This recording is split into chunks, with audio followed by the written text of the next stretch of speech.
Hello friends, and also, hello enemies. Today we're diving back into the world of Marvel Legends, or should I say, smashing our way back into the world of Marvel Legends, because today we're looking at the Incredible Hulk, Professor Hulk. I'm not much of a Hulk person, but I do like some iterations of him, and anyone who wears pink, fluffy bunny slippers is cool with me. So we've got a big window in the front with some cool brick patterning around it, a nice gamma ray green illustration from the comic on the side. We've got our, what is probably a render on the back, and then the little blurb, super strong, intelligent form of Hulk, Professor Hulk. The top is really cool because we've got those staring Hulk eyes. Looks like a different Hulk though. These look a little bit feral, and I don't think Professor Hulk is typically feral, so this is a brand new figure.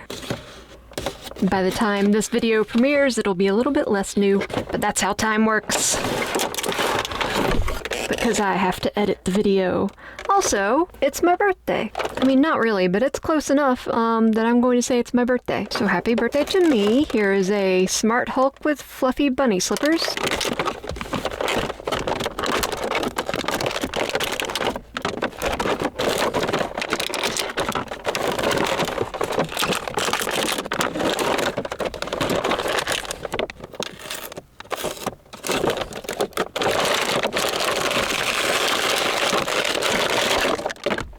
Alright, did that with minimal damage to my nails, which is great. Sometimes I think it's a fun idea to paint my nails in theme with whatever I'm reviewing. I've done it maybe 3 times, and each time was a mistake because it takes forever to dry. That's just a little bit of behind the scenes knowledge, because I know you're dying to know how my brain works. Unfathomable. Alright, as you can imagine, this is a big hefty guy, and my first question is, why are his pants not purple? Where did your purple pants go? You got some red ones, and I guess that works with the kind of, stripped down military look. Tough guy thing you're going for with the bandolier and everything. But the purple is iconic, and the red clashes a little bit with the green. I'm just gonna say it. I don't mean to criticize right off the bat. It's just something I noticed, and it's not really criticism. It's just me liking purple. Yeah, he's a big, hefty figure. He is a Hulk. What do you expect? And this is a Chad Hulk. This is the chattiest Hulk I've ever seen. He has a bit of a handsome Squidward going on, which is true to the comic. There are several handsome Squidward panels of the artist trying to draw Hulk as sexy as possible. I guess his version of sexy, because that's not everyone's version of sexy, I'll tell you that much. But yeah, I don't know why turning into Smart Hulk, Professor Hulk, suddenly makes Hulk into a Chad. Because, I mean, in Bruce Banner form, he's normally, like, just kind of an average-looking guy, right? But now he's, like, the Crimson Chin or something. Except green. So yeah, I don't keep up with the Hulk figures that much, so I'm not sure about how much of this is reuse, but it is a nicely sculpted figure. There's some veins. The veins, I have a thing about veins. They gross me out so bad. So I try not to pay attention to them that much. I will say there are some veins on this guy, but they're not egregious. He's not vascular to the point of grossing me out. Well, I said that, and then I lifted up his arm. This is just a me thing. It's completely just a me thing, because the sculpt is awesome. The sculpt looks great. The muscles look great. Just all the detail there in the terrible veins I have to look at. The detail on the clothing, the texture is really nice, especially on this tank top here. And the way you can see his muscles underneath, the way the fabric bunches, just really nice. And of course, we touched on the head sculpt, but yeah, head sculpt is also very nice. Paint on that is clean and crisp. Got a little bit of a messy dry brush on the hair, but it's not bad. It's Hulk. He gets a little messy. He's got a really thick belt. I don't know why, because it seems like his pants are tight enough. I don't think they're gonna fall off of him, but maybe it's just a fashion thing. And we also have this bandolier, which is really nice. Just simple black and silver plastic, but the colors are in the appropriate spots. Once again, very nicely sculpted, clean, crisp. If you look too hard, he does have some pretty noticeable seam marks and sprue marks, but not enough, in my opinion, to detract from the figure, and that's just kind of a mainstay of Hasbro. I mean, the price keeps going up, but they're more moderately priced figures. This one is a little expensive, I think, though, because it's larger, but still reasonably priced. I wanted to check to see if he had any sculpting on the underside of his feet, but he doesn't. They're just there for the trademarks. It would have been cool, but also he needs to plant these puppies flat. And also he's got these slippers that he's going to be wearing all the time because I'm going to make him wear them all the time. Let's look at articulation. You got a big hinge at the neck. And of course, that terminates on a ball joint, so he's got some twist. I did notice a butterfly joint here. So in the past few figures that they've come out with butterfly joints, I've been impressed because they've been more than just for appearances. They've actually worked really well. This one is okay. I wouldn't say it's a crazy amount of movement, but the movement is definitely there. It's not just there for appearance. You can wind back for a punch. He's a big boy, big, thick joints, big hinge on this shoulder, but it can't go up too much because his shoulder muscle is just too buff. I mean, I guess that's how it would be in real life, because sometimes people who do like extreme bodybuilding and are just like super jacked and huge, they lose their malleability a little bit. Not very limber. Got a bicep swivel, and it looks like that's swiveling independent of this forearm, which is on a hinge.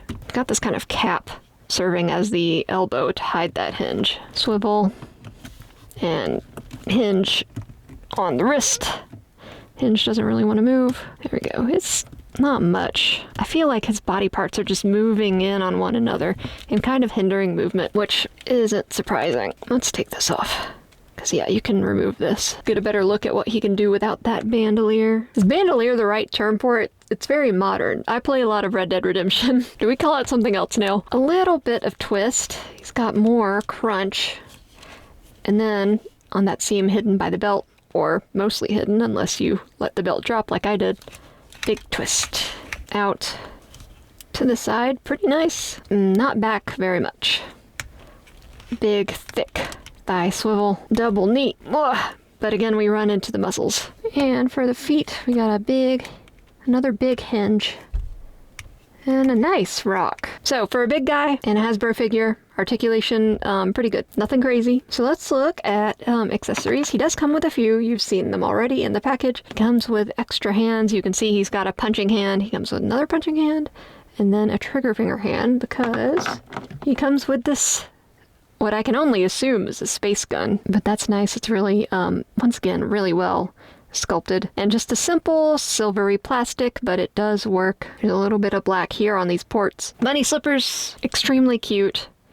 They were the selling point for me on this figure. As you might imagine, this is not actually my figure, it is Patrick's figure, and I have the pleasure of reviewing it. So yeah, not a Hulk person, as I've said, but when he showed me the pre-order for this and that he came with these cute little bunny slippers, I was like, okay, I'm in. Adorable. I don't think it matters which foot. Maybe it does. They are slightly different. Ew, those little piggies slide in real nice. Oh, there's left and right markings on there. That helps. He's got an extra head portrait because it's not Hulk unless he has an angry face. Looking much less professorial here. And here he has a center part, but here he has like a, not a side part, but the swirl that his hair is coming from. And I gotta say, that's a much better look. And he comes with these cute little glasses. The thing about this Hulk is that he looks so confident.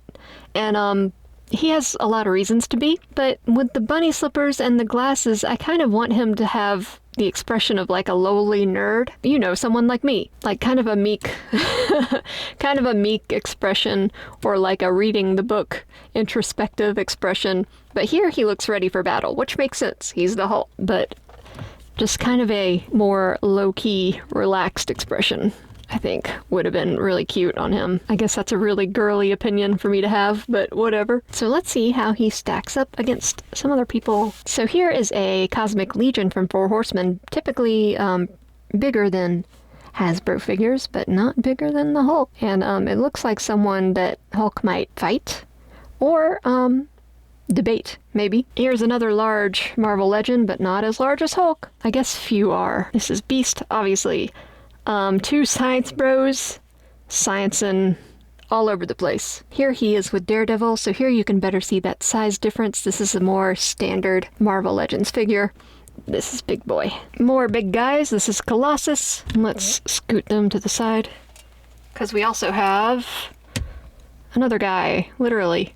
Strong guy. His proportions are so odd. He doesn't want to stand up. There he goes. So we got three big guys. Three big, super jacked, muscly, weird looking guys. And of course, wasteland nail. So that's about it for today. Just a quick one. Why did I do my nails for such a short video? That's a great question, especially considering I had to wait like 3 hours for them to dry. My mind is an enigma even to me. So I hope you guys enjoyed. Likes and subscribes are very much appreciated. Comments are more than welcome. And I'll see you guys on the next one.